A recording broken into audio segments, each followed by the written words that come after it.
Selamat malam semua. Hmm, ini sudah jam 7:03 ya. Eh, apakah ada Dokter Yeni atau Dokter Jumana atau Prof. Ari yang bergabung bersama kita?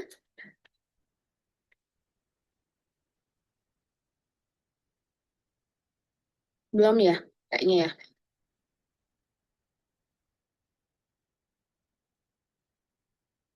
Masih belum dokter sepertinya. Oke, tapi presentan rencananya malam ini kita akan mengikuti eh, Presidential Assessment bimbingan ya dari dua center pendidikan, yaitu dari eh, Surabaya dan dari Universitas apa namanya Samratulangi ya, dari Manado ya. Jadi dari UNER ada Dr. Nimade Intan Dwi Jayanti, spesialis penyakit dalam konsultan hematologi onkologi medik. Apakah sudah bergabung, Dok? Izin, Dr. Made? Dr. Iya, Made. selamat malam, Dok. Ah iya, udah. Alhamdulillah, presenter satu sudah. Yang kedua nanti dari Unsrat, ada Dr. Cecilia Hendrata, spesialis penyakit dalam konsultan hematologi onkologi medik. Apakah Dr. Cecilia sudah ada? Join bersama kita?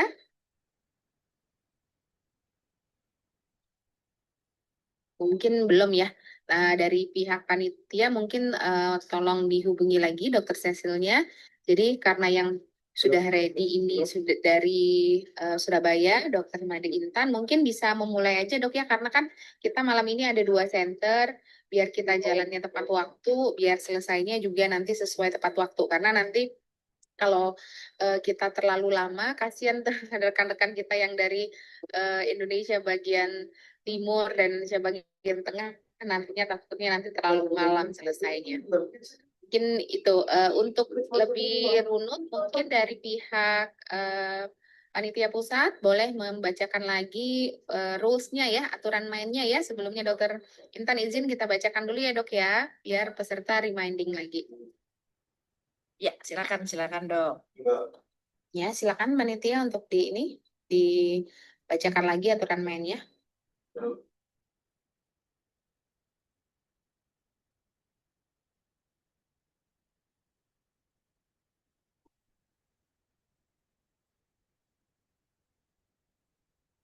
Oh, dengan Michelle atau dengan siapa ini? Dari panitia pusat? Dengan Michelle, dokter. Mohon sebentar ya, dok. Iya.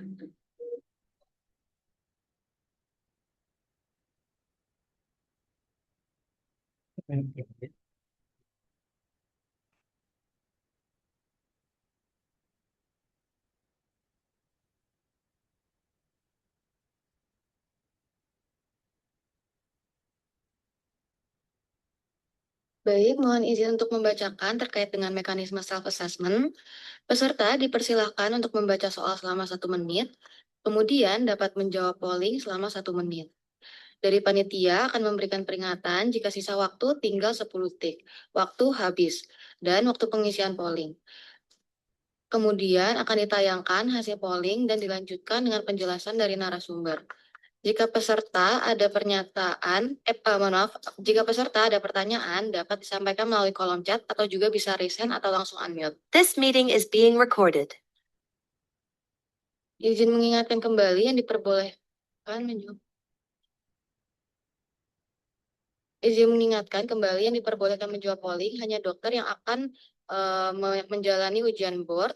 Selain itu, silakan untuk menyimak saja tanpa menjawab polling.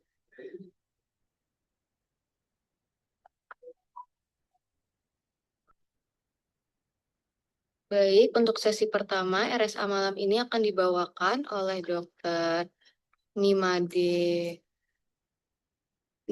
Intan Dwi Jayanti, SPPDK Home, dari Universitas Airlangga, Surabaya. Izin waktu dan tempat dipersilahkan dokter. Ya, baik ya, Dok. Terima kasih. Ini berarti langsung ke soal aja ya, Dok. Saya bisa dibantu share screen mungkin, Dok.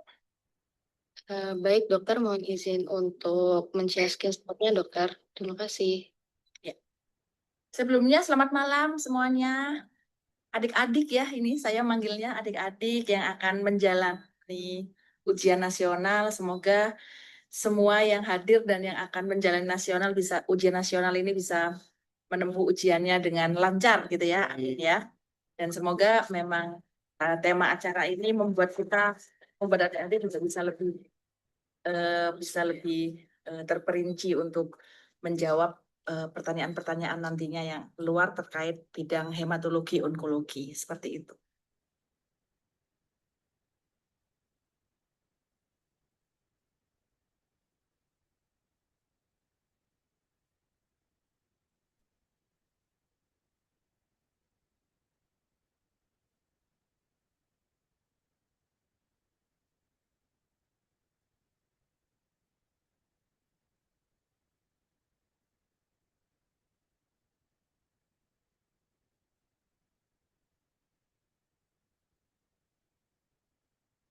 Jadi sekiranya apakah slide-nya sudah terlihat ya, Dok? Ya, sudah sih dari saya jelas ini. Yang lain mungkin sudah terlihat jelas ya. Ya, sudah jelas, Dok. Oke, ya. Langsung dimulai kah ini, Dok? Nomor 1 langsung ya. Iya, Dok, langsung, Dok. Oke, kita langsung mulai ya untuk nomor 1. Silakan.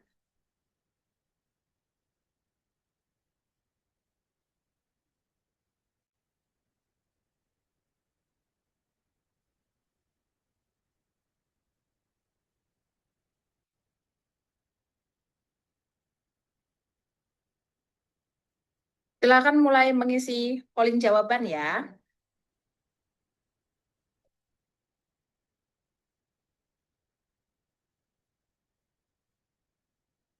Mungkin Misha lupa menyampaikan bahwa waktu untuk membaca soal adalah 30 detik dan waktu menjawab soal nanti 10 detik ada waktu ada time count-nya nanti ya.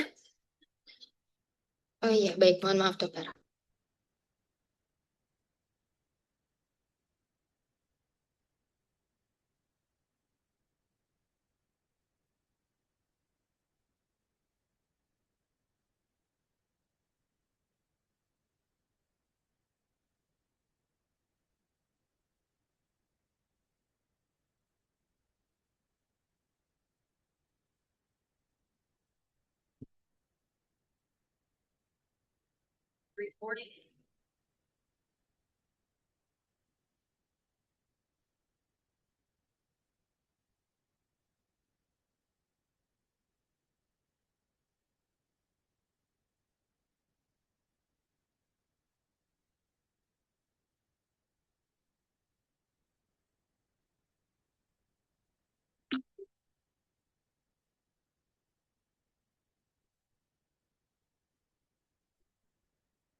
Baik, waktu tersisa tinggal 10 detik.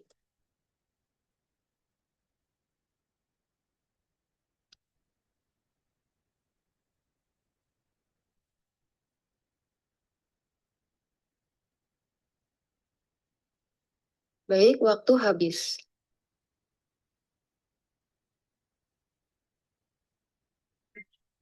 Pollingnya tadi belum dikeluarkan ya. Pollingnya dikeluarkan dulu biar nanti peserta iya. Ya. Hasilnya ini, Dok. Oke. Jadi mayoritas menjawab B ya. Karena ini 50. yang ditanyakan adalah stadium klinisnya. Nah, jadi kita lihat bagaimana ukuran dari yang pertama kan ukuran tumornya gitu ya. Ukurannya ini adalah 2,5. Berarti sudah masuk yang T berapa? T2 ya berarti ya. Kita lihat ya jawabannya dulu ya. Iya, tadi benar ya, setuju ya. Sudah hampir 59% ini sudah menjawab yang B. Kita bahas satu persatu dari T-nya dengan ukuran 2,5 bahwa T2 itu adalah sambil mengingat ya. Karena memang kalau TNM ini kita memang mau tidak mau harus sedikit menghafal seperti itu memang. Bahwa T2 dengan ukuran tumor yang antara 2 sampai 5 cm. Kemudian adanya nodul untuk N-nya, adanya nodul yang ipsilateral di yang ini kebetulan di aksila ya. ditemukan satu kelenjar di aksila yang ipsilateral, maka masuk ke N1 dan tidak ditemukan yang metastase jauh. Nah, ini kebetulan sudah saya lampirkan juga tabel ya, tabel ukuran atau tabel poin-poin T1 berapa yang mana, T2, T3, T4. Silakan nanti bisa dibaca karena pengalaman sih ini termasuk juga yang cukup ini keluar ya terkait stadium seperti itu karena memang perlu sekali untuk rekan-rekan adik-adik untuk bisa mengetahui dan menentukan stadium berapa. Karena tentunya dengan stadium ini akan menentukan ini nantinya kita perlu ke arah mana, terapi lanjutannya apa ini, apakah kita mengejar untuk surgery ataukah memang nantinya tahapannya adalah kemoterapi. Sehingga stadium ini sangatlah penting untuk adik-adik bisa memahami dan menentukan stadium berapa pada pasien kanker payudara. Ada mungkin yang mau ditanyakan untuk kasus nomor 1, sudah setuju semua terkait jawabannya bahwa kita ini menjawab dengan B dan kebetulan memang mayoritas juga sudah menjawab B. Mungkin ada yang mau bertanya atau ada yang sedikit menyanggah mungkin karena ada pendapat lain, silakan. Bagi peserta yang ingin mengajukan pertanyaan atau masih bingung misalnya dengan cara menjawabnya mungkin Dok ya, clue-cluenya boleh untuk nanti raise hand atau mengetikkan pertanyaannya pada kolom chat. Tapi mungkin nanti di akhir dikumpulkan semua dulu Dokter Intan biar nanti kita semua begitu. soal Oke. ya, nanti enak gitu satu-satunya. Tinggal dilanjut ya, berarti. Iya. Oke, siap, baik. Berarti lanjut langsung nomor 2 ya ini ya, Dok? Iya, siap. Oke, silakan. Nomor 2 ya. Ya. Silakan dibaca dulu pelan-pelan.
Ya, peserta silakan menjawab.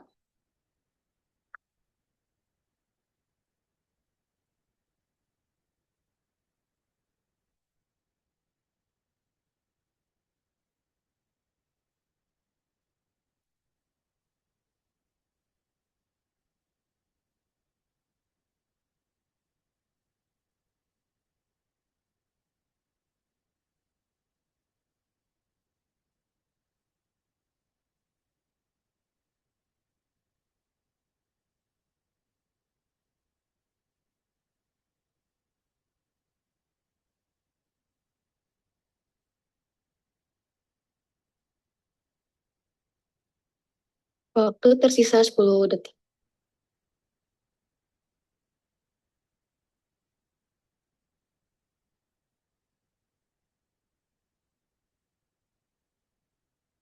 Baik, waktu habis.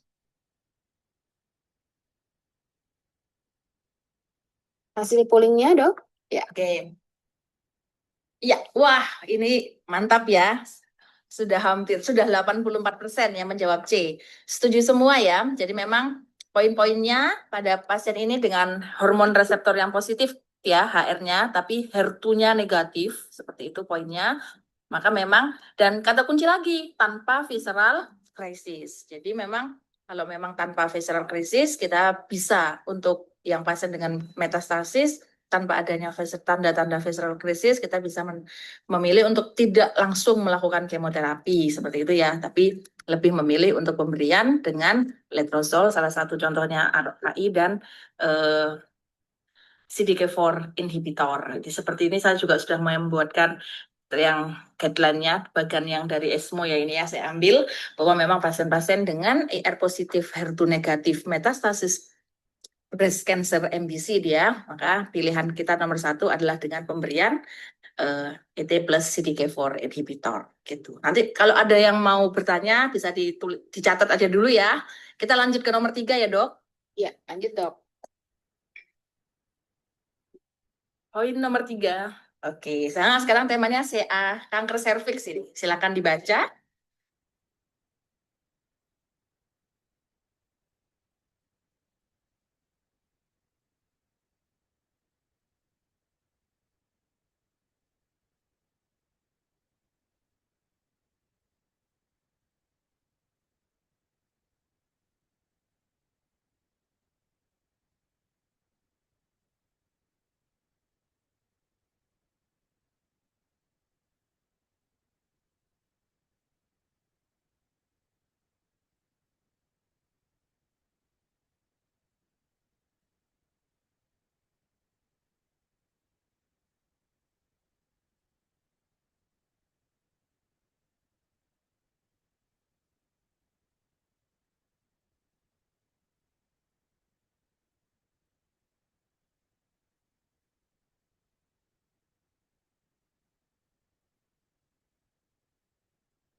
Silakan untuk mengisi jawaban ya, polling jawaban dulu.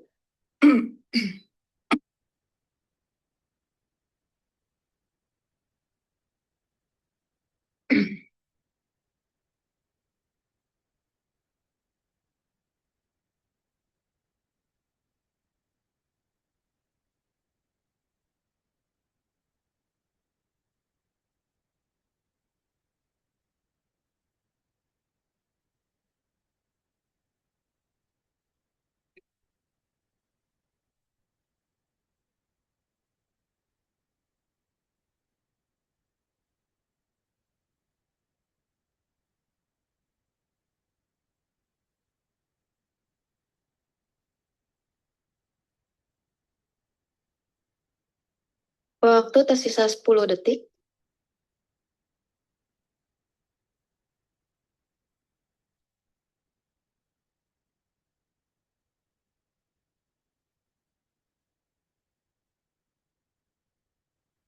Waktu habis. Ya, dari pollingnya, ya ini masih baru separuh aja ya yang berhasil, yang ini menjawab C ya.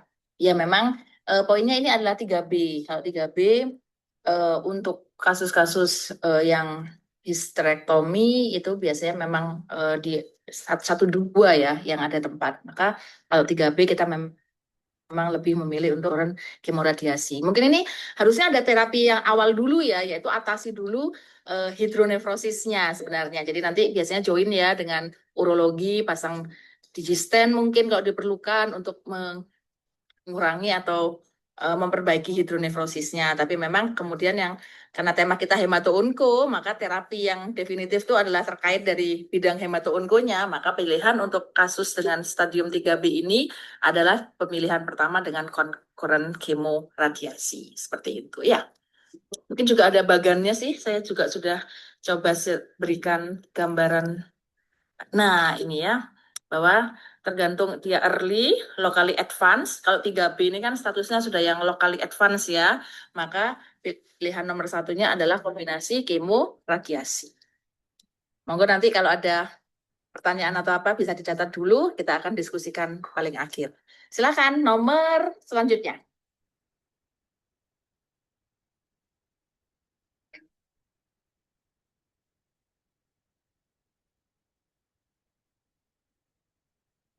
Mungkin soal bonus lainnya ya, semoga.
Hasil pollingnya.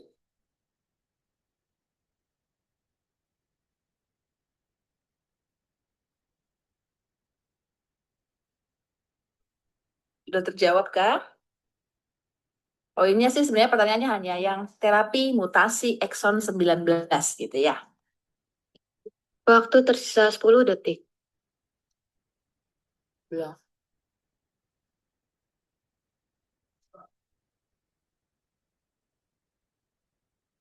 Waktu habis.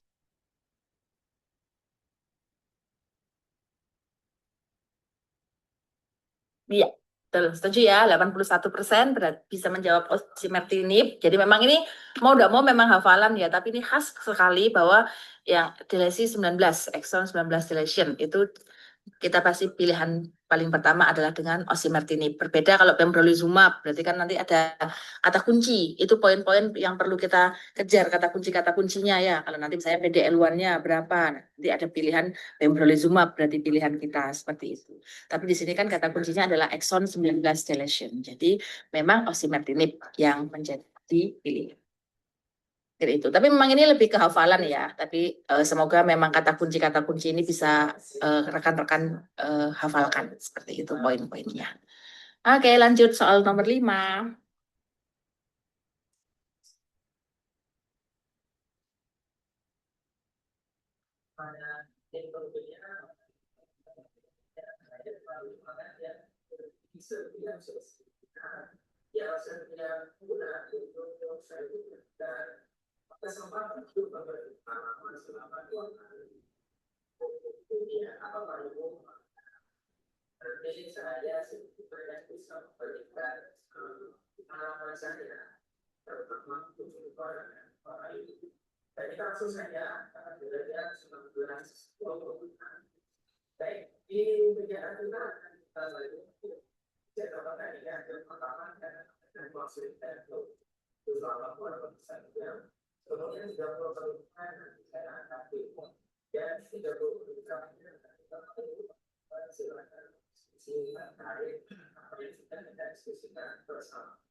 Waktu tersisa 10 detik.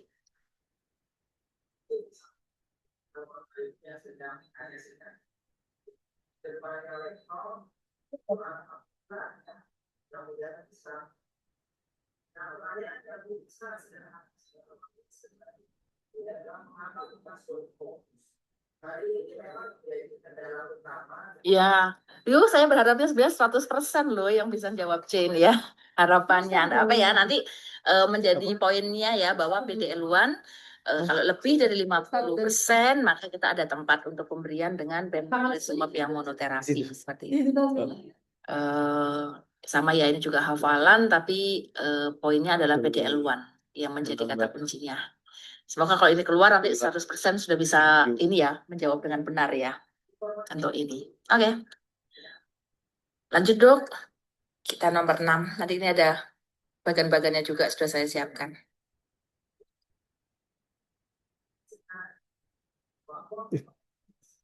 Wah, aku tahu jawabannya.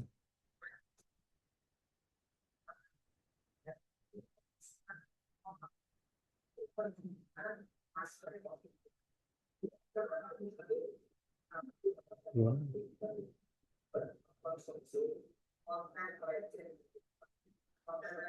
Silakan untuk membaca soal 1 menit dari sekarang.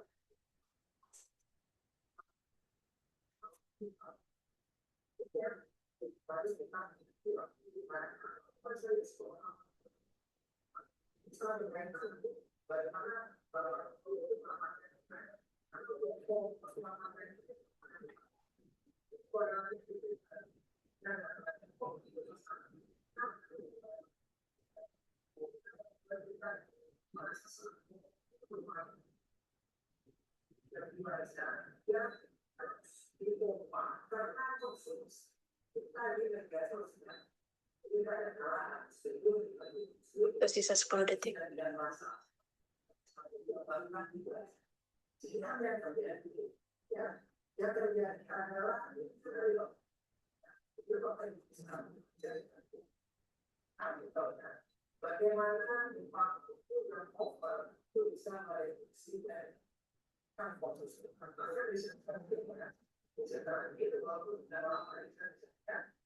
Silakan menjawab polling.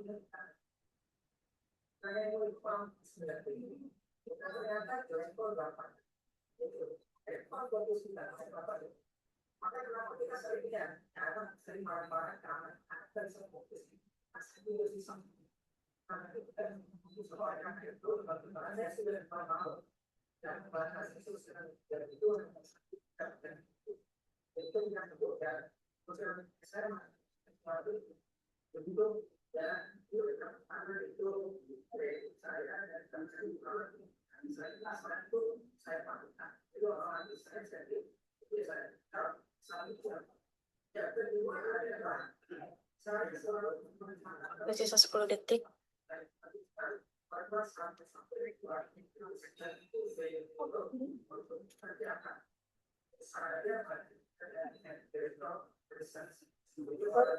Jawaban terbanyak ada di dokter. Silakan untuk penjelasannya dokter. Oh iya, ya. Ya ini bahwa ini adalah kasus ini ya berarti ya arahnya febrile neutropenia.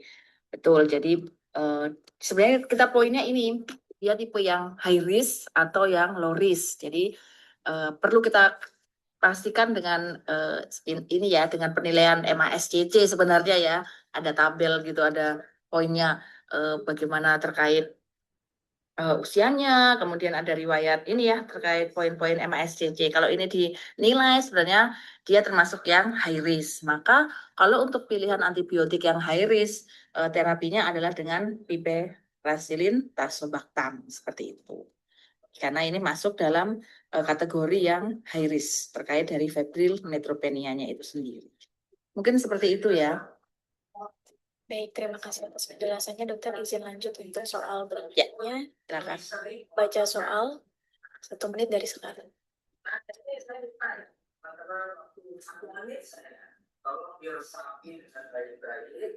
Karena jawaban tidak akan berkorelasi.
Izin waktu menjawab soal sisa 10 detik.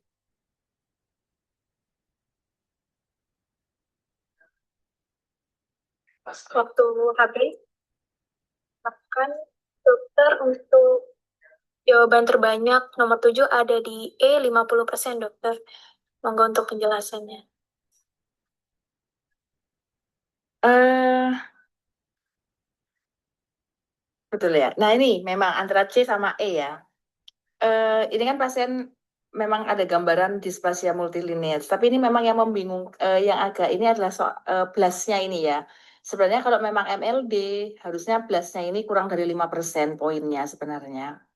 Seperti itu. Tapi ini dijelaskan di pertanyaan di soalnya sih memang displasia multilineage gitu ya. Jelas-jelas ditekankan itu. Tapi kalau dari kategori memang displasia multilineage itu sebenarnya blastnya lebih tepatnya kalau kurang dari 5%. Sedangkan kalau kita menekankan MDS yang EB gitu ya, dia kan harusnya di atas 5 ya, 5-9% gitu. Jadi memang akhirnya kalau saya lebih memilihnya untuk yang MDS yang MLD, tapi mungkin nanti bisa kita menjadi salah satu revisian adalah blastnya ini lebih spesifik yang kurang dari 5%, mungkin seperti itu ya. Tapi ya antara C sama E ini memang jadinya memang hampir membuat bingung ya, karena intinya poinnya lebih ke blastnya ini. Blast ini yang menjadi penentu, lebih ke excessive blast jika memang lebih dari 5%. Tapi kena disebutkan juga ada displasia yang multilineage seperti itu. Jadi akhirnya tadi sih saya memang lebih memilih MDS MLD, tapi setelah saya ini kan lagi kan blastnya ini kok 6% ya, seperti itu. Jadi nanti tetapkan pasti akan ada telaah soal lagi ya. Jadi intinya seperti itu ya, biar rekan-rekan tahu bahwa poinnya dari blastnya ini yang harus kita ingat, bahwa kalau MLD dia kurang dari 5%, sedangkan kalau EB itu lebih dari 5%, 5-9%, tidak lebih dari 10%, seperti itu. Mungkin demikian ya dok. Baik, terima kasih atas penjelasannya dokter. Izin lanjut dok, nomor Iya, 8. 8 ya. Waktu 100 menit dari sekarang.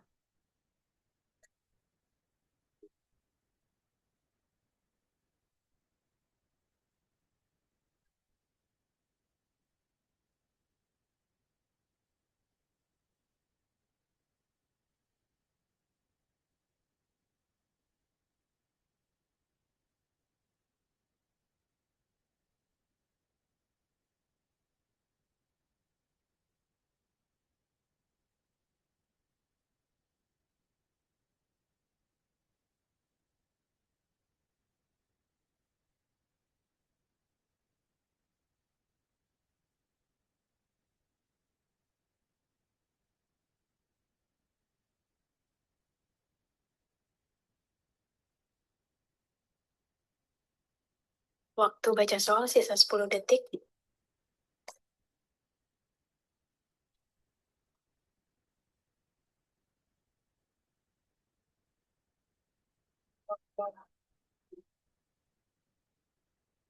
Satu menit dari sekarang.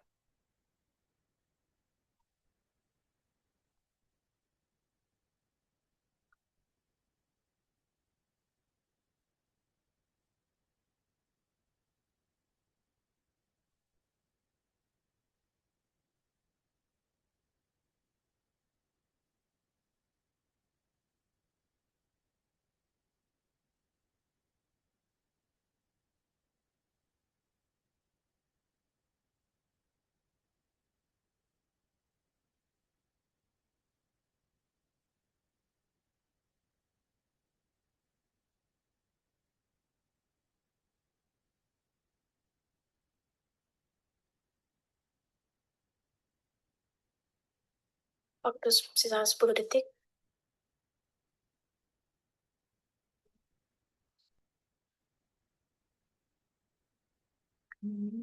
Baik, waktu berangkat dokter. Poli jawaban terbanyak ada di C dokter. Monggo untuk penjelasan. Ya syukurlah 100% ya. Ini menjadi ini ya. Cuma nanti hati-hati. Siapa tahu soalnya sedikit diubah. Jadi bukan diagnosis yang ditanyakan, tapi terapinya. Jadi tolong tumor resist syndrome, kemudian febrile neutropenia itu poin-poin yang memang sebaiknya dikuasai sampai terapi. Seperti itu ya sarannya. Ini kebetulan memang hanya diagnosis untuk pertanyaan nomor 8 ini. Tapi memang aku setuju. Bapak ini jelas ya, tumor resist sindrom semua juga setuju, 100% yang menjawab. Nanti eh, tetap hati-hati kalau ternyata pertanyaannya bukan diagnosis, tapi terapi. Nah, itu nanti tetap harus ini kan ya, diketahui ya, poin-poin itu. Oke, sip dok. Sudah 100% benar semua dok. 9. Baik, terima kasih atas penjelasannya, dokter. Izin lanjut 1 menit dari sekarang. Pusat. Wow, mencerdaskan penyebaran dengan ini ya? Apa? Homi. Iya, iya. Apa kembali dulu aku Yo. cek dulu gitu. Baik, hati-hati. Hati-hati. Selamat mengecek.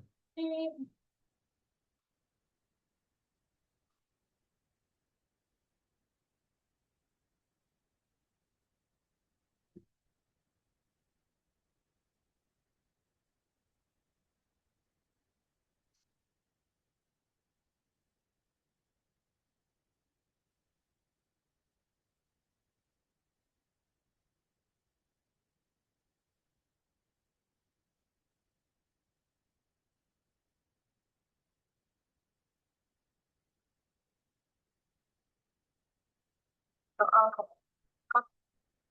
Bapak.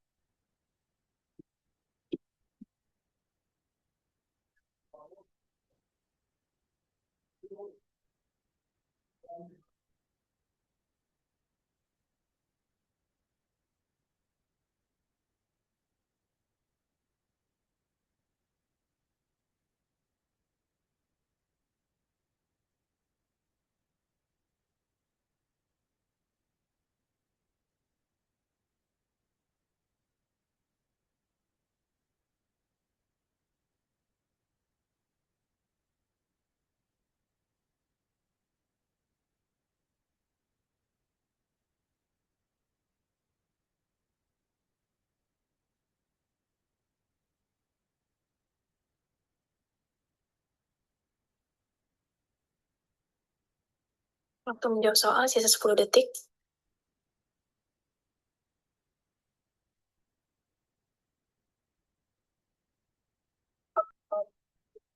Di dokter untuk jawaban terbanyak ada di B, dokter 81%.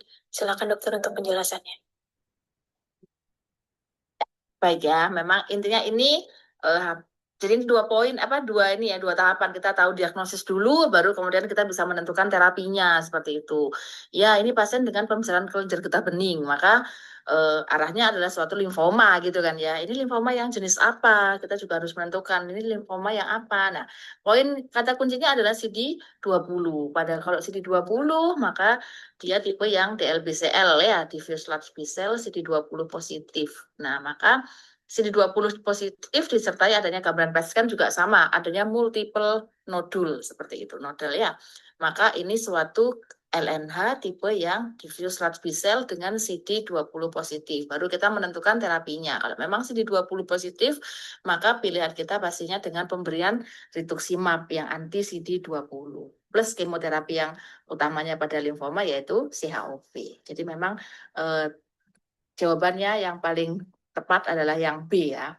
Seperti itu. Hati-hati kalau ternyata ini diubah menjadi CD30 yang positif.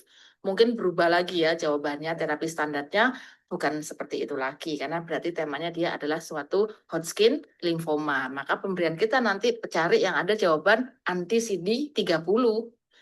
Tapi memang di jawaban ini tidak ada ya, tidak ada pilihan itu. Mungkin seperti itu ya dok. Baik, terima kasih atas penjelasannya, dokter. Izin lanjut untuk soal berikutnya. Membaca soal 1 menit dimulai dari sekarang.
1 menit dari sekarang.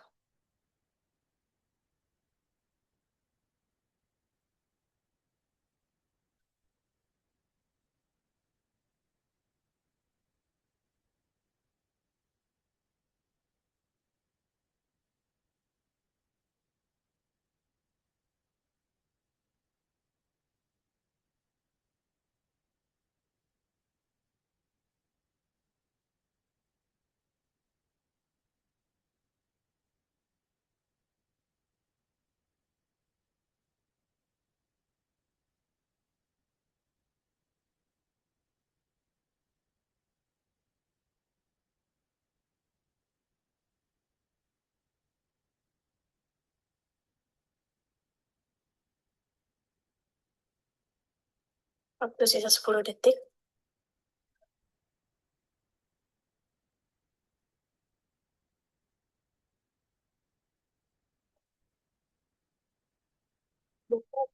Jawaban terbanyak ada di C, dokter. 94%. Silakan dokter untuk penjelasannya.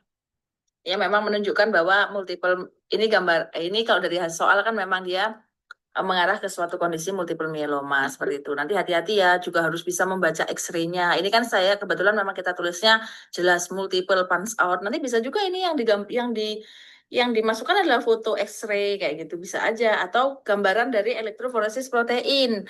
Jadi nanti harus bisa ya teman-teman adik-adik itu membaca bahwa oh ya ini adalah gambaran yang M-spike dari gambarnya elektroforesis protein seperti itu sehingga bisa menentukan, oh ya ini diagnosisnya adalah suatu multiple myeloma. Akhirnya yang aktif, kenapa ya? Karena jelas tanda-tanda dari CREB-nya itu sendiri juga positif, ditambah adanya M-spike yang tinggi juga ya, adanya peningkatan dari monoklonal kabupaten yang khas. Maka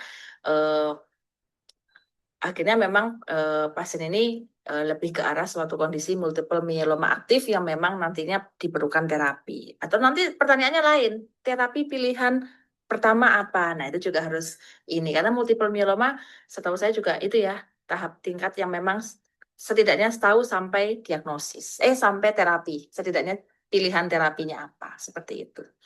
Oke, sesuai ya, memenuhi CREB kriteria, dia suatu kondisi yang multiple myeloma yang aktif. Ya, demikian ya dok. Baik, Sudah terima 10 soal, semoga bisa sedikit membantu, mencerahkan, membuka lagi untuk ujian nasionalnya. Baik, terima kasih Dokter Made Intan atas penjelasannya. Untuk saat ini sementara belum ada pertanyaan di kolom chat dok, tapi biasanya peserta ini nanti pas spam akhir nanti baru spam pertanyaannya jadi banyak. Jadi kalau misalnya ini kita minta dokter untuk ini dulu ya, ikuti dulu ya dok ya sampai sampai Oke. selesai ya. Oke. Selanjutnya kita beralih ke pemaparan ini pemaparan bimbingan yang kedua ya dari Universitas Samratulangi dari Manado. Apakah Dokter Cecilia sudah join bersama kita malam ini? Selamat malam, Dok. Dokter Cecil. izin dokter Ses. Sudah bergabung dokter. Ya, selamat malam. Selamat malam, Dok. Ya, Baik. Ini sekarang apa namanya? Jam berapa di sana, Dok? Di mana, Dok? jam 9 lewat dok. Jam 9 9, sebelum jam 9. Setuju ya. Iya. Terima kasih atas kesediaannya ya dok ya maju dari jadwal ya. Tapi Iya. iya terima kasih sekali kami dari apa namanya dari panitia atas kesediaannya untuk maju biar kita tetap sesuai jadwalnya dok timelinenya. Jadi adik-adik juga punya ada kesempatan untuk mereview kembali belajar. Kalau terlalu mepet kan takutnya nanti nggak ini juga ya nggak Iya. tuntas gitu. Baik, silakan dok, kami persilakan untuk memulai RSA-nya dari Samratulangi. Silakan Dokter Cecil. Ya, oke. Terima kasih ya. Saya izin share screen dulu.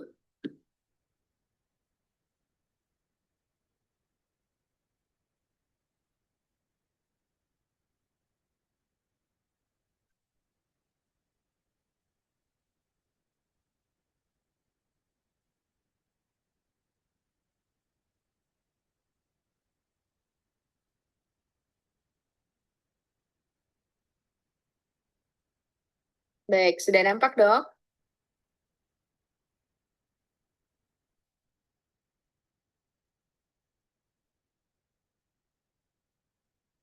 nih. Sudah dok, sudah terlihat jelas dok. Iya, oke. Baiklah, kita akan mulai self assessment kita untuk sesi kedua ini. Soal yang pertama, seorang laki-laki umur 72 tahun didiagnosis dengan adenokarsinoma rektum setelah datang dengan keluhan perdarahan rektum. Manakah dari temuan berikut yang merupakan indikasi absolut untuk dilakukannya kemoradioterapi neoadjuvan dibandingkan dengan langsung dilakukan pembedahan awal atau upfront surgery pada kasus kanker rektum?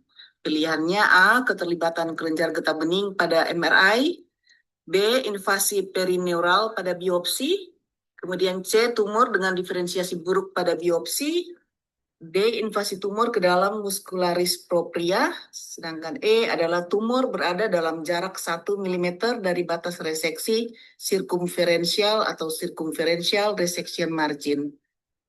Silakan.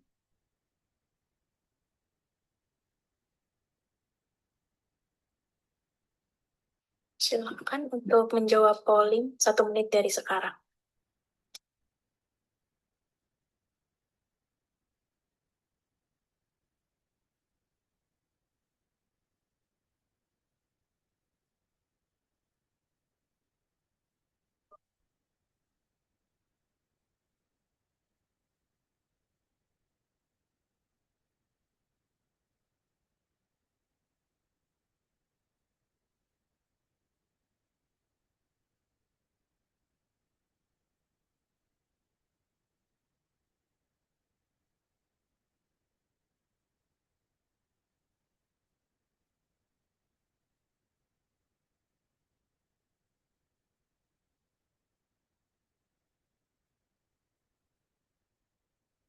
Waktu sisa 10 detik.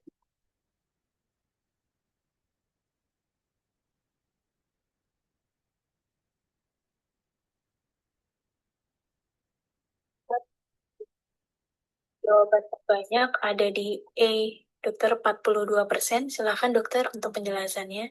Oke.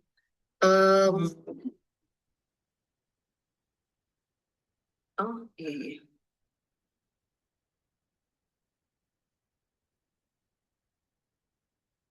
Oke, baik. Jadi yang terbanyak menjawab E ya. Dan memang jawabannya adalah, yang benar adalah E, tumor berada dalam jarak 1 mm dari batas reseksi sirkumferensial. Kita lihat bahwa ini diambil dari ESMO ya 2025, di mana dikatakan CRT itu diberikan hanya pada pasien yang tumornya berada pada sepertiga tengah rekti dan memiliki CRM atau circumferential resection margin itu di bawah 1 mm. Mungkin tadi yang soalnya agak kurang, harusnya di bawah ya, di bawah 1 mm. Kemudian atau T4 atau berlokasi pada sepertiga bawah dan tumornya adalah T3, T4. Kalau kita lihat di soal tadi, dia sama sekali tidak spesifik baik lokasi maupun besarnya tumor ya. Jadi kita mencari faktor mana yang betul-betul merupakan faktor tunggal dan absolut gitu ya untuk dilakukan kemoradioterapi. Memang CRM ini merupakan batas ya antara tumor dengan batas reseksi antara tumor dengan fasia mesorektal ya.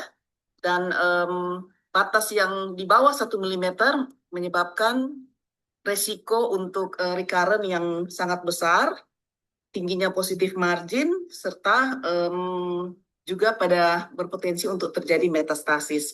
Jadi tujuan pemberian CRT pada pasien-pasien seperti ini adalah untuk downstaging-nya mengecilkan tumor dan membuat tumor itu lebih operable gitu. Oke, kita lanjut pada soal kedua. Baik, terima kasih. Tidak usah dibaca ya ternyata. Iya dokter, izin Ya. nanti dibaca sendiri. Oke. Soalnya 1 menit nih dokter. Iya, oke. Baik, silakan dimulai membaca soal 1 menit dari sekarang.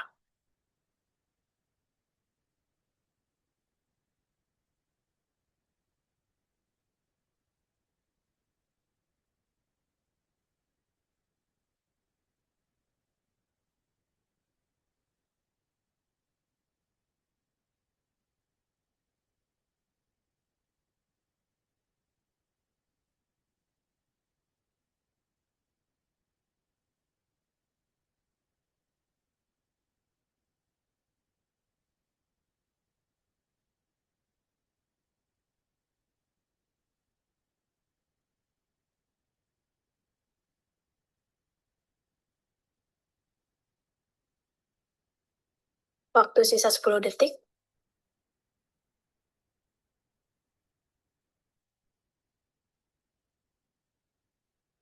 Silakan jawab politik.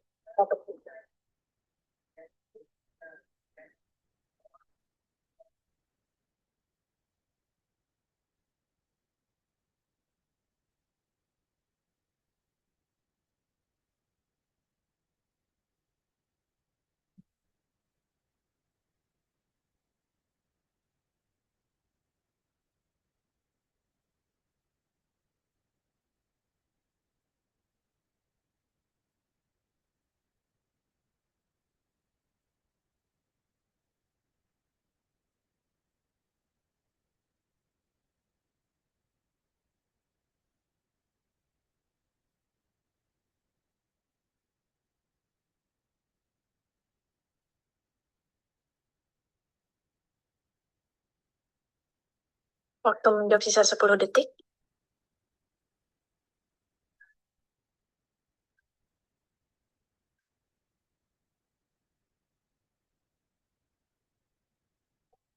Jawaban terbanyak ada di A, dokter. 88%. Silakan dokter untuk penjelasannya.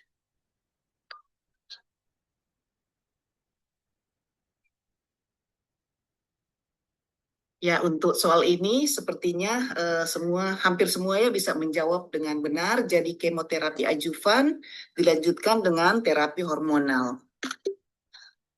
Kita lihat bahwa pada pasien ini dengan masa tumor 4 cm, kalau tanpa adanya keterlibatan nodul maupun bukti adanya metastasis, maka by staging TNM dia adalah berada pada T2 N0 N0 atau berada pada stage 2A, berarti masuk pada kategori early breast cancer. Kemudian kalau kita lihat ini adalah luminal B ya. Luminal B yang tipe HER2 negatif. Kita tahu luminal B itu ada dua ya, yang HER2 positif dan HER2 negatif dengan KI67 yang high. Jadi batasnya adalah 14% pada pasien ini. Soalnya adalah 45% ya. Sehingga kategorinya adalah luminal B. Kemudian kalau kita lihat pada selintas terapi pada early breast cancer, maka pada pasien dengan hormonal positif HER2 negatif, maka dapat dilakukan neoadjuvan terapi, kemudian surgery, dengan atau tanpa radioterapi, dan dilanjutkan dengan sistemik terapi. Terapi sistemik untuk luminal B adalah neoadjuvan ataupun adjuvan kemoterapi diikuti dengan pemberian terapi hormonal ya. Sehingga jawaban tadi saya kira semua. Ini soalnya kan sudah kan pilihan C dan D sudah dieksklud ya sebetulnya. Jadinya mudah karena terapi yang pilihan C dan E kan memasukkan targeted terapi anti HER2, sedangkan pada pasien ini sudah jelas adalah HER2 negatif ya. Baik, soal berikut.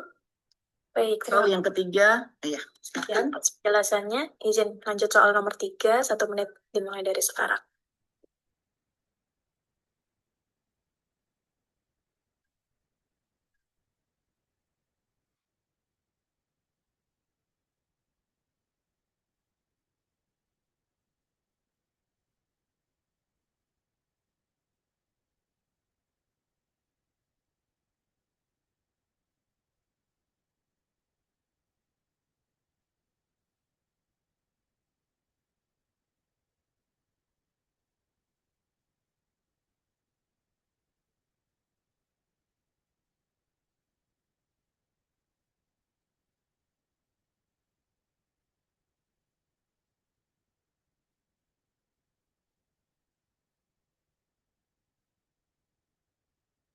Untuk membaca soal sisa 10 detik.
Waktu menjawab sisa 10 detik.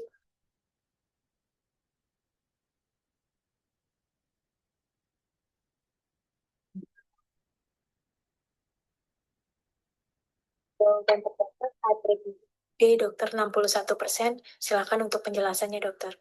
Baik. eh,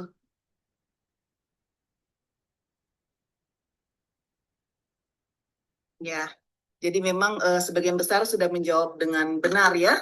Jadi kolonoskopi dimulai saat anak berusia 40 tahun dan diulang setiap 5 tahun bila negatif. Kita lihat dari NCCN bagaimana screening pada pasien dengan first degree ya. Jadi orang tuanya menderita kanker sea kolon, kemudian anak-anaknya bagaimana. Jadi dilihat di sini bahwa pada first degree relatif, pada usia berapapun screeningnya adalah kolonoskopi yang dimulai pada umur 40 atau 10 tahun sebelum yang orang tuanya saat terdiagnosis begitu ya. Kanker kolorektal mana yang duluan dicapai. Jadi kalau ini pasiennya berumur 52 tahun ya. Jadi kalau 10 tahun sebetulnya 42, tetapi dia tentu mencapai mana yang lebih dulu dicapai itu adalah umur 40. Kemudian diulang setiap 5 tahun. Sehingga jawaban yang benar adalah D. Baik, lanjut soal nomor 4. Baik, terima kasih atas penjelasannya. Izin lanjut soal berikutnya. 1 menit dimulai dari sekarang.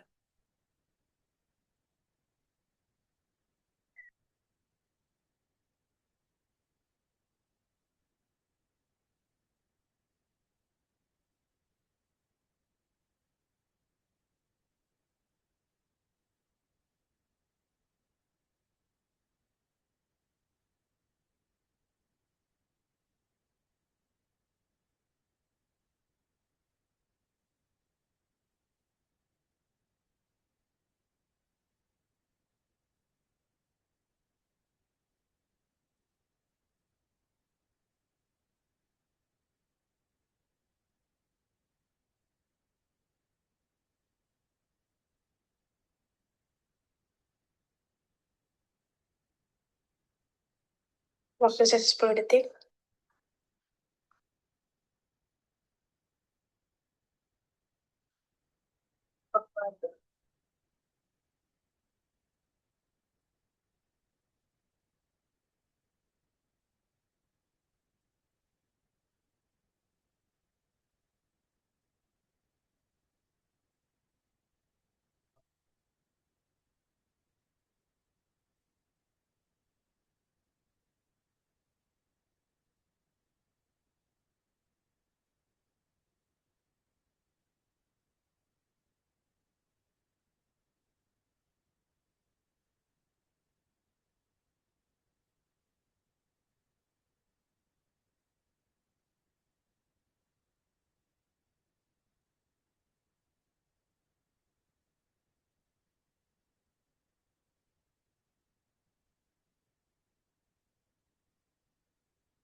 Waktu sisa 10 detik.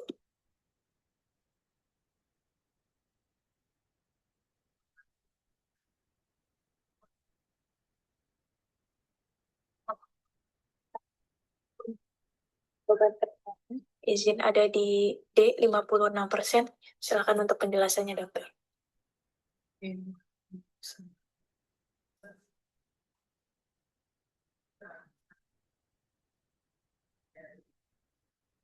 Ya, jadi sebagian besar sudah menjawab dengan benar ya. Jadi harus beralih ke TKI generasi kedua. Kita lihat di sini, jadi pada pasien ini sudah pengobatan 6 bulan, tetapi BCR-ABL-nya masih di atas 10% ya. Jadi kalau kita lihat di sini, dia berada pada range warna merah, yang berarti ada TKI resisten. Dan rekomendasinya adalah kita harus mengganti ke TKI pilihan lain selain imatinib, dan imatinib adalah generasi pertama sehingga sangat beralasan kalau kita menggunakan generasi kedua ya.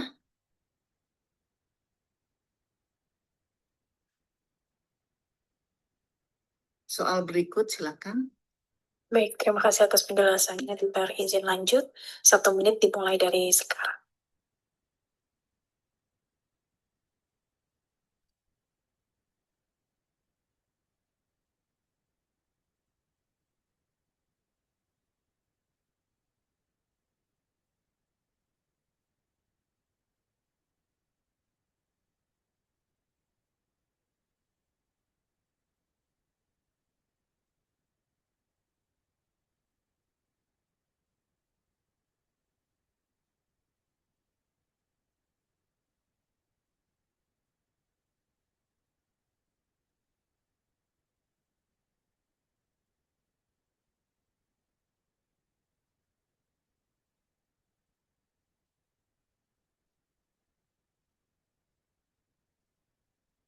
Waktu sisa 10 detik.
Waktu sisa 10 detik.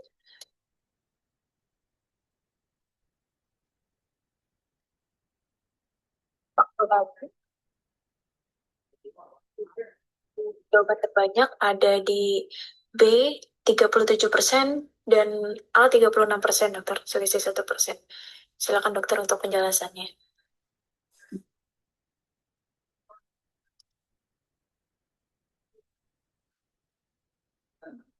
Em,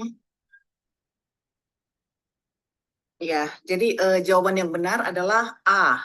Hitung leukosit di bawah 10.000, tidak ditemukan sel mieloid, imatur pada sirkulasi, dan limpa tidak teraba membesar. Atau kita sebut sebagai complete hematologic response. Ingat, ini adalah pengobatan 3 bulan ya.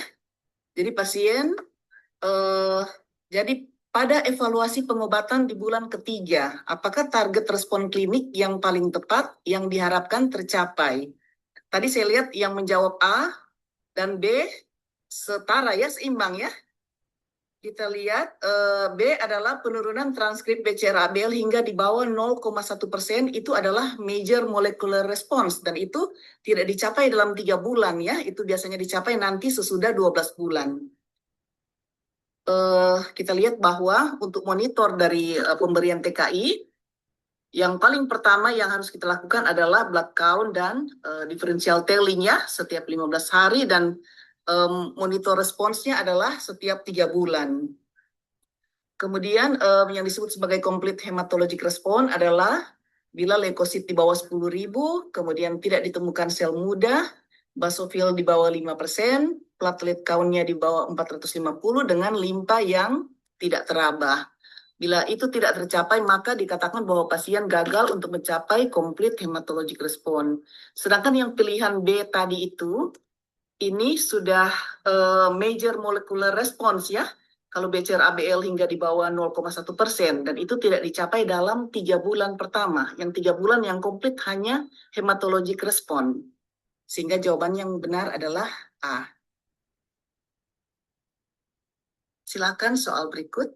Baik, terima kasih atas penjelasannya, dokter. Izin lanjut 1 menit dari sekarang untuk soal nomor 6.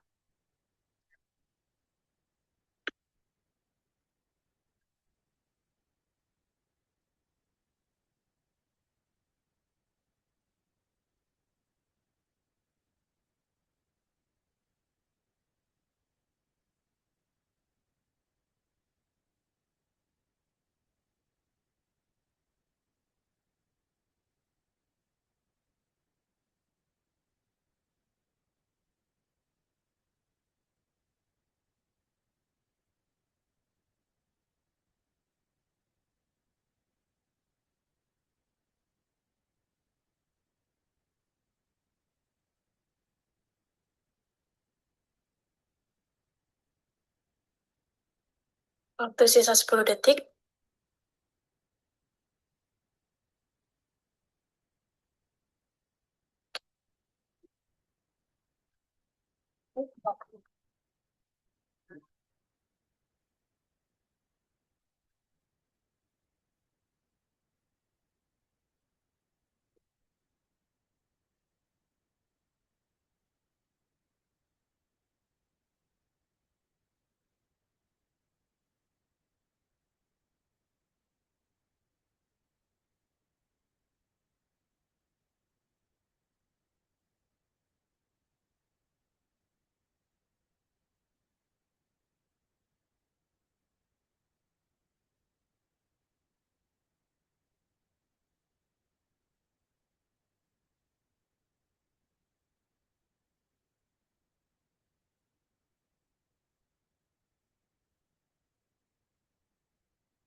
Waktu minum sisa 10 detik.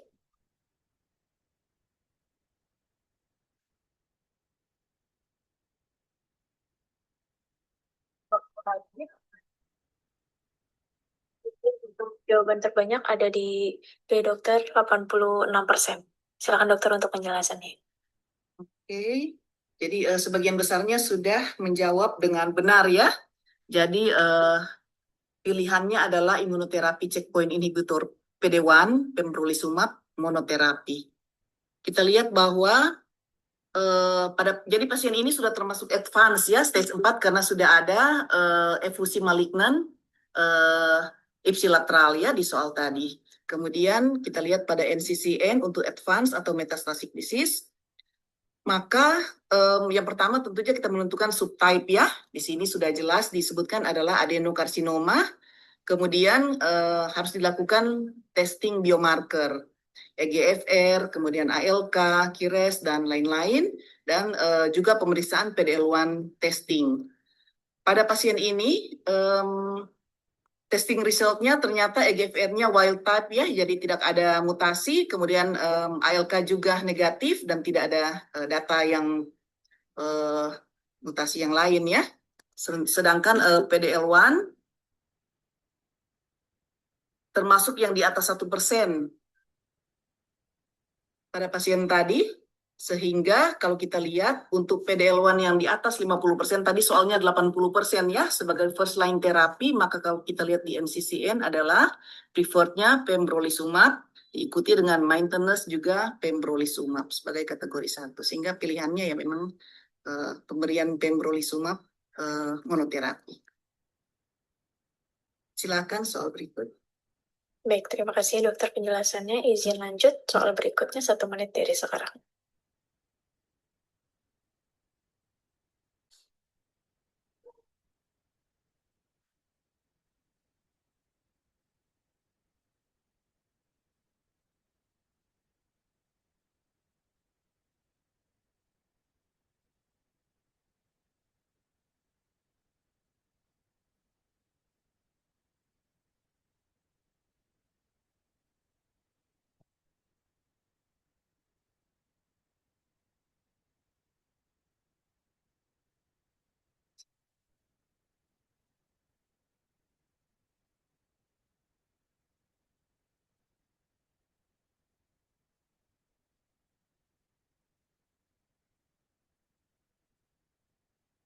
Waktu sisa 10 detik.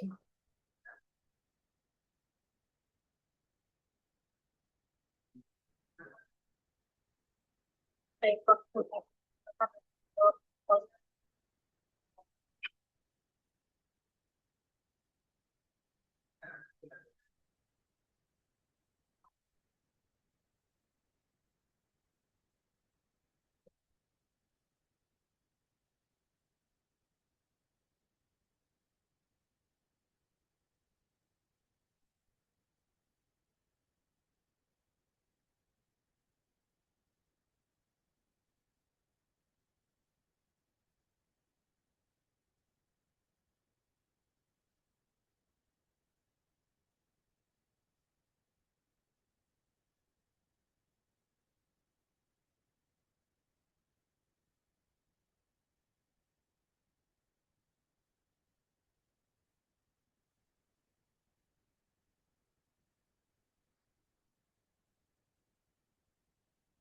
Waktu saya 10 detik.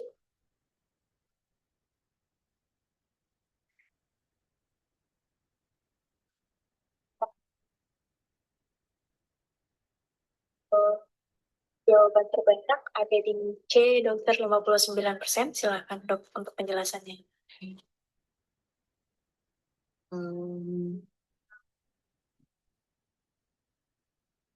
Ya, jadi sebagian besar sudah menjawab dengan benar ya pemberian bypassing agent berupa APCC ya, protrombin kompleks konsentrat.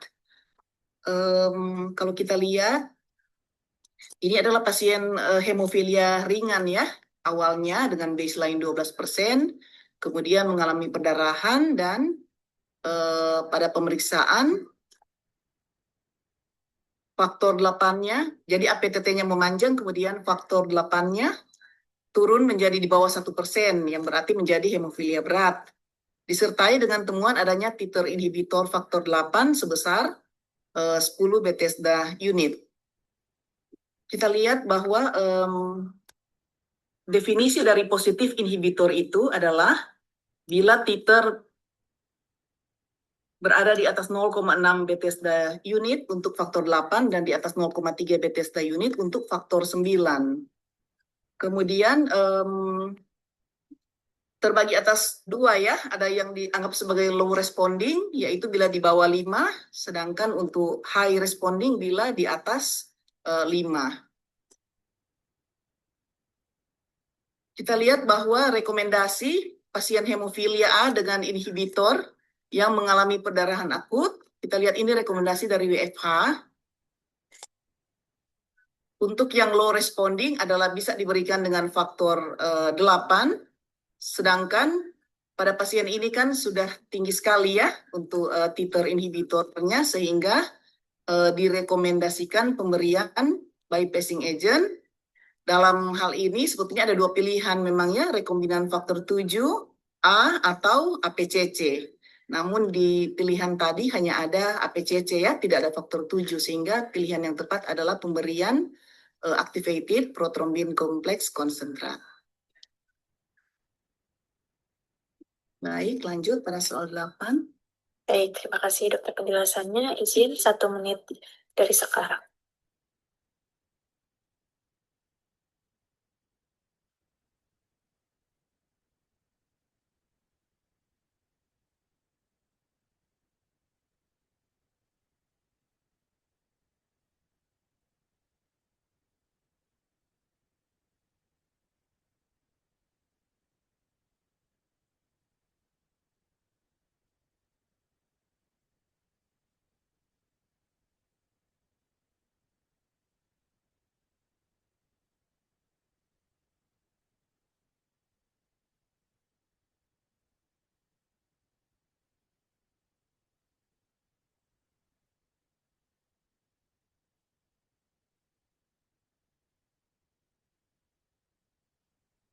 Waktu saya 10 detik.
Waktu saya 10 detik.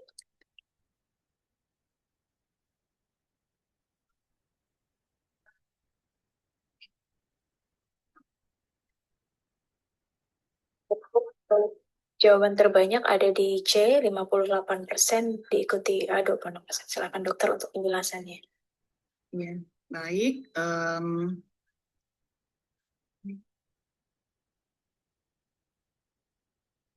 Jadi memang jawaban yang benar adalah C, yaitu pemberian 2 siklus kemoterapi ABVD dilanjutkan dengan involved site radioterapi 20 gray. Jadi di sini kita lihat, jadi ini pasien adalah early stage ya, yang favorable begitu ya. Kita lihat bahwa pada lymphoma Hodgkin, di samping pembagian berdasarkan stage early ataupun advance, dia juga ada yang kita sebut sebagai favorable dan unfavorable. Jadi pada pasien ini tidak terdapat faktor-faktor yang membuat dia unfavorable begitu ya. Kita lihat tadi tidak ada bulky, kemudian tidak ada ukuran tumor yang lebih dari 10 cm, tidak ditemukan di simptom, dan juga laju endap darahnya tidak berada di atas 50 ya, yang merupakan petanda suatu unfavorable.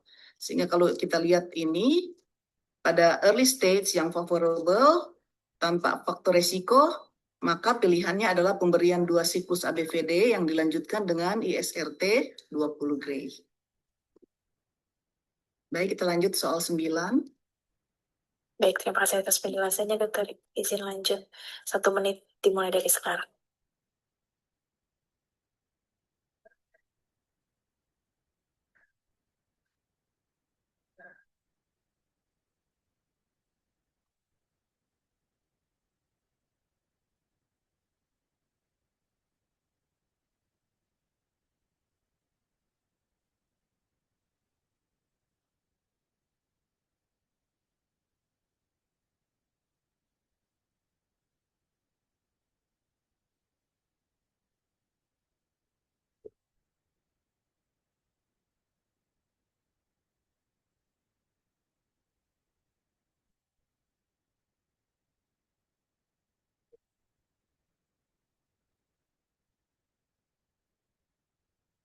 Waktu sisa 10 detik.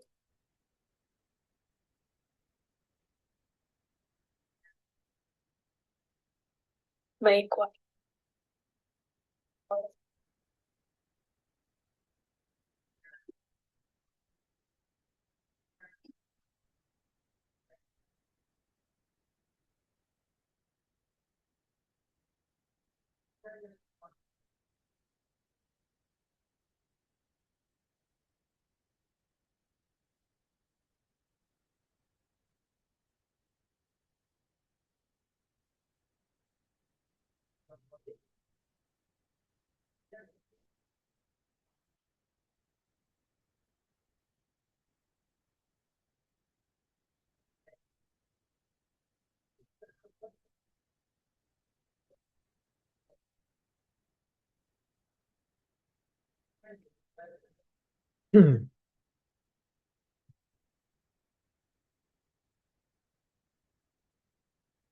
Waktu menjawab sisa 10 detik.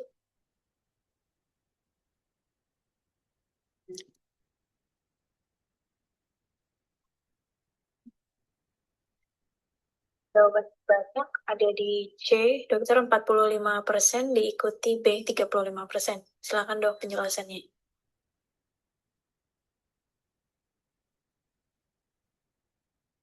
Ya. Jadi jawaban yang tepat adalah C, yaitu transplantasi sel punca hematopoietik alogenik. Ya, kalau kita lihat,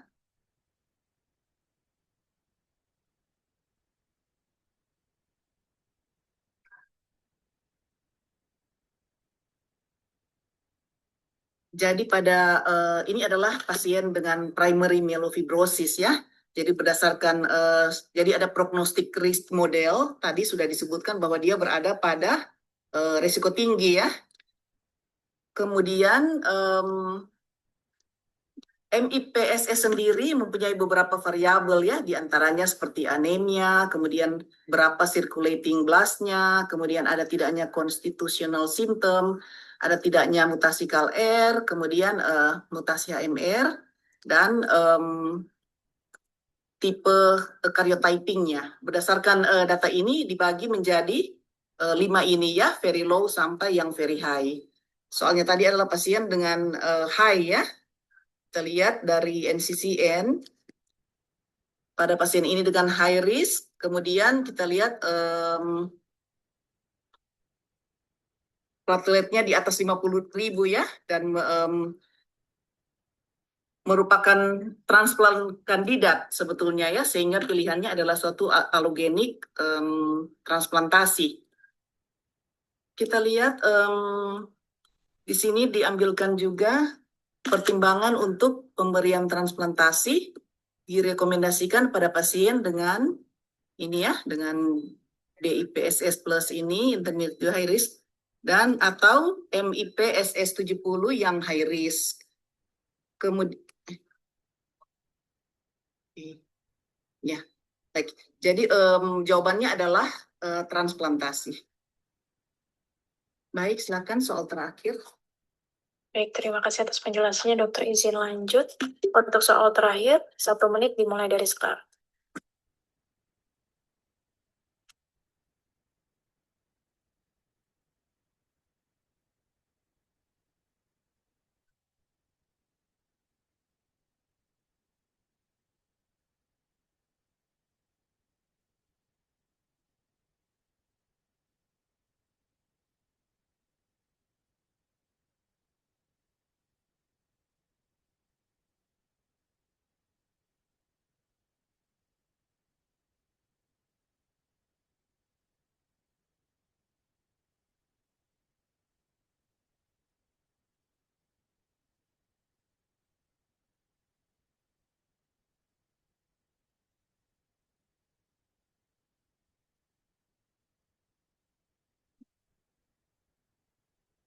Bisa 10 detik.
Sisa 10 detik.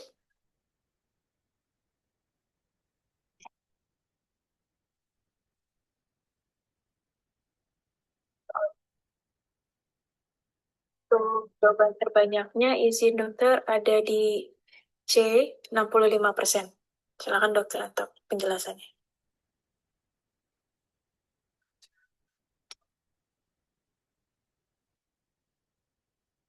Ya, baik. Jadi ini pasien laki-laki usia 45 tahun dengan PV ya.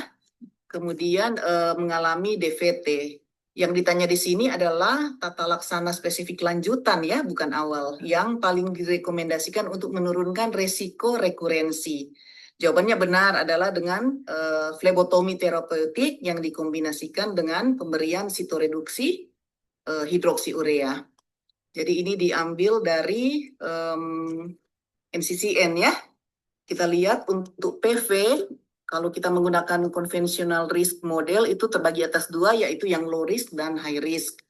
Low risk adalah bila pasien berada di bawah 60 tahun dan tidak ada histori dari trombosis, sedangkan high risk adalah usia di atas 60 atau lebih, dan atau memiliki histori dari trombosis. Pasien ini meskipun usianya di bawah 60 tetapi memiliki memiliki histori dari trombosis ya, karena pasien pernah mengalami DVT. Kalau kita lihat treatment untuk, jadi termasuk high risk. Jadi kita lihat kalau treatment untuk high risk berdasarkan NCCN adalah yang pertama jangan lupa kita manage kardiovaskular risk-nya, kemudian pemberian aspirin, kemudian flebotomi untuk mempertahankan hematokrit di bawah 45. Sedangkan untuk sitoreduksi diberikan yang kita gunakan hidroksiurea. Dari AJH kita lihat bahwa pada pasien dengan polycythemia vera, jadi terapi yang utamanya adalah dilakukan flebotomi periodik untuk mempertahankan hematokrit di bawah 45% pada semua pasien.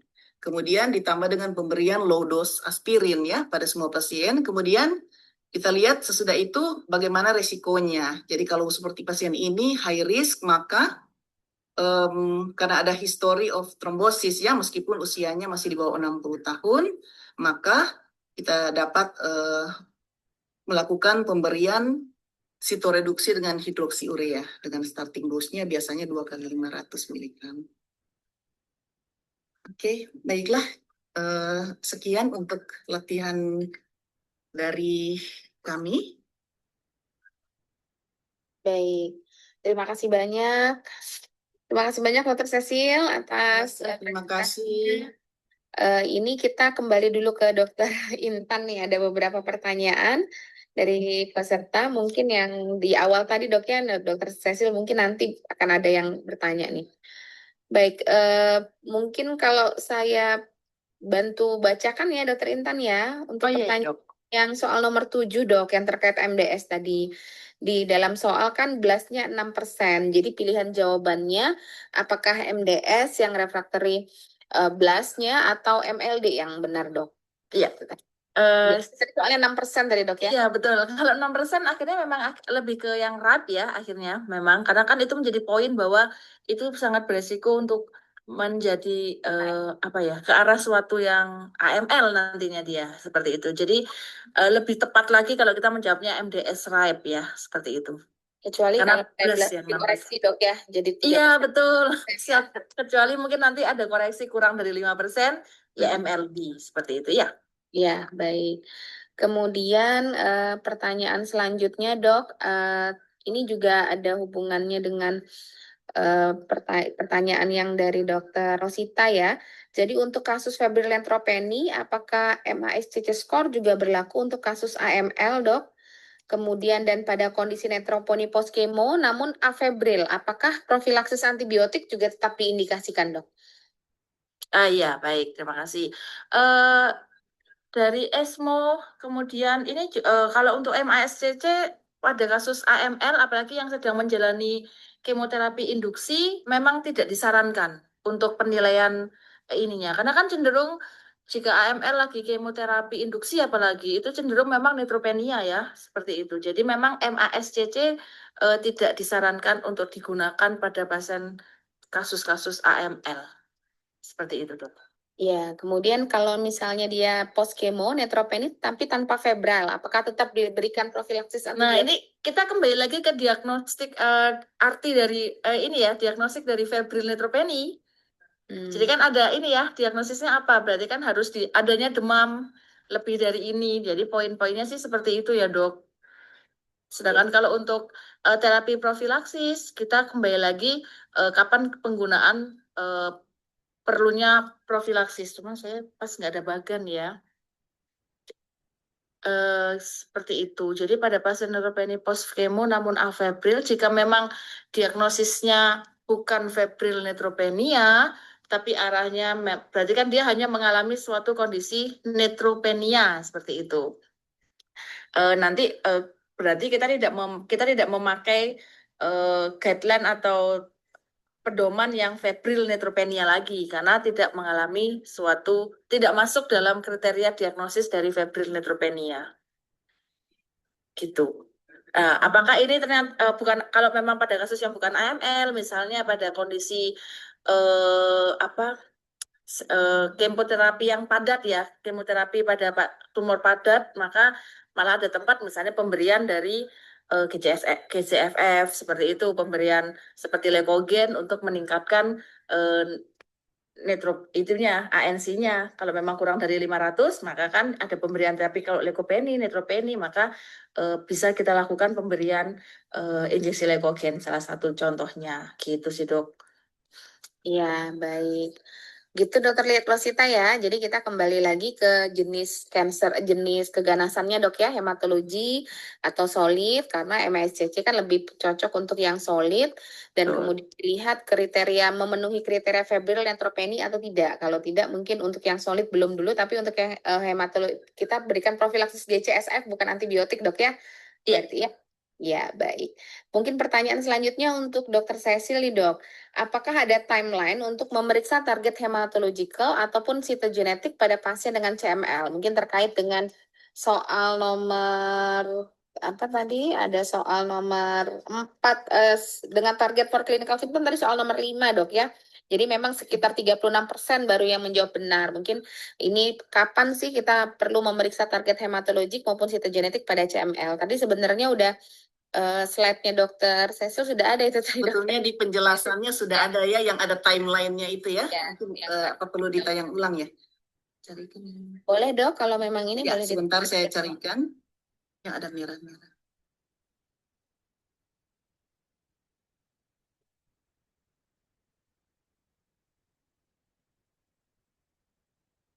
Nah, iya. Nih, oke. Ya, yang ini ya. Jadi kita lihat, jadi ada 3 bulan, 6 bulan, dan 12 bulan. Kita lihat yang harus dicapai pada apa? Oh, ini BCR ABL saja. Ya, jadi kalau untuk, jadi ini sebetulnya kalau untuk complete hematologic response itu dinilai 3 bulan. Jadi hanya hematologic response yang dinilai pada 3 bulan. Kemudian kalau untuk BCR ABL itu diharapkan dia, ini ada ininya ya, ada nilai-nilainya. Jadi kalau pada 3 bulan ya biasanya dia masih di atas 10%, itu biasa ya. Tapi nanti kalau sudah 6 bulan dia masih di atas 10%, itu berarti dia responnya tidak baik. Mungkin bisa dilihat di sini ya. Kalau untuk, jadi secara jelasnya seperti ini. Kalau untuk complete hematologic response itu harus dicapai pada 3 bulan. Kemudian untuk major molecular response itu pada 12 bulan. Sedangkan untuk sama ya, cytogenetic response itu juga diharapkan dicapai pada 12 bulan. Untuk timeline-nya selalu kita periksa pada 3, 6, dan 12. Tergantung nanti pada saat tersebut apa yang dicapai, ini ada kategorinya ya. Dia ada apa pada 3 bulan harus sudah complete hematologic response, kemudian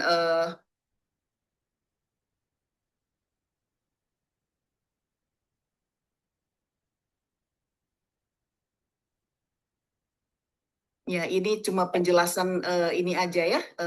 Memang ini penjelasan kadarnya seperti apa, tetapi sebetulnya kalau timeline maka yang untuk yang complete hematologic itu pada 3 bulan, kemudian yang MMR maupun cytogenetic response itu pada 12 bulan. Ya. Iya dok, oke. Baik, selanjutnya kita ke pertanyaan selanjutnya untuk terkait ini mungkin dua-duanya baik Dokter Intan maupun Dokter Cecil tadi ada menyampaikan materi terkait dengan classical Hodgkin lymphoma ya dok ya. Jadi classical Hodgkin lymphoma ini, oh enggak dokter classical Hodgkin tadi Dokter Cecil tadi classical Hodgkin lymphoma ya dok ya? Nggak Iya. salah ya? Jadi pada pasien dengan classical Hodgkin lymphoma yang favorable disease dok. Jadi kalau berdasarkan NCCN 2026 kan tetap diberikan kemoterapi ABVD 2 siklus, kemudian akan dilanjutkan interim PET untuk menentukan Dufil score-nya, apakah perlu kemo radioterapi lanjutan. Apakah memang terdapat perbedaan antara ISMO dan NCCN? Jadi guideline yang mana yang dipakai ini dok? Oke. Susah Jadi ya jangan kalau sampai karena kita juga bingung ya dok ya mau pakai yang mana? iya, iya. Tapi kalau ya memang susah ya kalau apa memang ada guideline yang berbeda-beda ya, Eropa sama Amerika begitu ya. Tapi memang kalau saya juga tahu ya bahwa ini ada yang alirannya yang harus kita lakukan PET scan dulu begitu ya untuk menentukan lanjutan. Tapi khusus untuk pertanyaan ini, kalau dilihat pilihannya yang ada, tidak ada juga pilihan yang seperti dimaksud pada NCCN ya. Jadi adanya kalau kita lihat perpilihannya gitu ya. Kalau memang antara guideline yang memang suka berbeda-beda begitu ya. Tapi kalau kita lihat di pilihan tadi, mungkin yang paling tepat yang bisa kita jawab memang yang hanya yang ABVD 2 siklus kemudian dilanjutkan dengan ini ya, radioterapi begitu. Mungkin demikian ya. Iya, baik.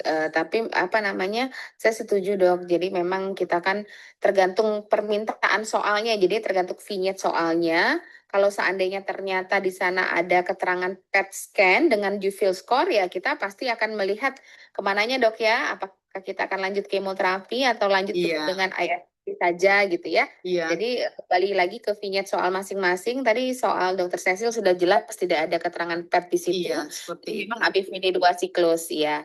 Jadi sebenarnya sama aja dok, mau guideline NCCN sama ESMO, tetapi nanti permintaan soalnya dia Iya, nanti soalnya pasti tidak akan dibikin sampai membingungkan antara dua guideline ini ya dok ya. Ya, pasti akan di-provide dengan data yang lengkap. Apakah memang data itu kan nanti apakah memang perlu ditambahkan untuk merubah pilih jawaban pertanyaan atau tidak perlu sehingga tidak perlu mengubah gitu ya nanti. Jadi tenang aja dokter-dokter sekalian, yang penting ilmunya sesuai di guideline, tidak akan berubah terlalu banyak. Nah, kemudian selanjutnya pertanyaan dari dokter Jonathan ini terkait dengan tumor lisis sindrom dok. Pada tumor lisis sindrom, apakah harus selalu setelah kemoterapi atau mungkin bila TLS ini terjadi pada pasien keganasan yang belum dilakukan kemoterapi? Ya, gimana dok nih? Iya, izin ya. Kalau dibilang apakah harus setelah, tidak. Tidak harus, karena ada yang bisa, yang disebut istilahnya spontaneous tumor lysis syndrome dok. Itu terjadi terutama pada kasus-kasus yang memang dia agresif ya. Paling sering ada yang terutama itu bisa Burkitt lymphoma atau limfoma non-Hodgkin yang memang agresif ya, ataupun AML dan ALL. Kalau untuk AML, yang paling sering juga terjadinya adalah yang tipe yang M5, setahu saya. Itu yang memang bisa menyebabkan terjadinya spontaneous tumor lysis syndrome. Sebutannya seperti itu. Jadi memang tidak harus atau tidak harus pasca kemoterapi. Mungkin seperti itu, Dok. Ya, baik. Bagaimana dokter Jonathan, oke? Ya, jadi tergantung dari tumor burden-nya juga dok ya. Kalau misalnya dia tumor burden-nya tinggi sekali pada kasus-kasus tadi Burkitt, paling sering memang pada kondisi AML, memang sebelum kemo pun kita harus sebelum memberikan terapi kita harus melihat juga panel TLS-nya dok ya, karena bisa beresiko menjadi spontaneous tumor lysis syndrome. Baik. Sepertinya semua pertanyaan sudah terjawab. Nah, biasanya memang peserta kita gini dok, selesai dulu semua soal baru pertanyaannya banyak gitu. Baik, ya semoga penjelasan tadi yang sudah diberikan oleh para narasumber kita malam ini menurut saya sudah cukup lengkap dan komprehensif. Terima kasih banyak kesediaannya Dr. Intan, Dr. Cecil telah menyempatkan waktunya ya. Saya yakin di antara banyak kesibukan lain masih berkenan untuk menyempatkan waktunya memberikan bimbingan untuk adik-adik kita. Semoga hasilnya nanti sesuai dengan yang kita harapkan ya. Nilai adik-adik semua baik, terutama untuk divisi home, nilainya tetap kita pertahankan 70 ke atas gitu ya. Terima kasih banyak. Sebelum saya tutup, izin apakah Dr. Yeni atau Dr. Jumhana atau Prof. Ari ada bergabung bersama kita, Michelle? Izin dokter untuk Dr. Jumana sepertinya belum bergabung dok. Baik, baik. Terima kasih. Besok rencana? Ya dokter. Besok dari center mana kita? Rencananya dari Unsyah dok. Udah ya? Sentra sesi kedua Unsyah, Dr. Rizwan, dan UGM dok. Sesi pertamanya. Iya, baik. Berarti besok juga kita jalan ada RSA lanjutan dari 2 center. Semoga tepat waktu semua ya kegiatan kita. Terima kasih Dr. Made, sekali lagi Dr. Intan. Terima kasih. Mohon maaf kalau seandainya ada kekurangan, kalau seandainya memang masih ada yang belum jelas, boleh ya dok ya minta tolong waktunya, misalnya adik-adik ini ada yang ingin bertanya secara ujiapri, silahkan. Terima kasih. Terima kasih. Silakan. perhatiannya. Mohon maaf bila ada kekurangan. Saya tutup kegiatan kita malam ini dengan lafaz hamdalah. Alhamdulillahirabbil alamin. Terima kasih. Wassalamualaikum warahmatullahi wabarakatuh. Terima kasih pihak panitia. Terima kasih semuanya. Sukses semuanya. Sukses ya. Terima kasih dokter. Izin untuk mengakhiri Zoom malam hari ini dokter. Baik.